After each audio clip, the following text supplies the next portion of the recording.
Ellen G. White anaendelea kusema kula, kunywa na kuoa au kuolewa kama ilivyokuwa siku za Nuhu inawakilisha hali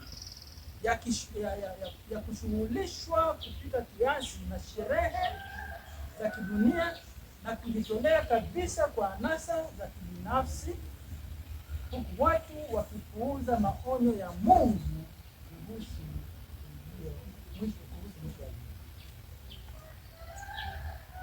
Kwa pale tunapoendekeza ulaji na kukua magluten, yani unakula bila kuangalia kwamba hiki kitu kimekatazwa au hakikatazwa, hiki kitu ni kizuri kwa afya au si kizuri kwa afya, hiki kitu kinamtukuza Mungu au kimtukuza Mungu,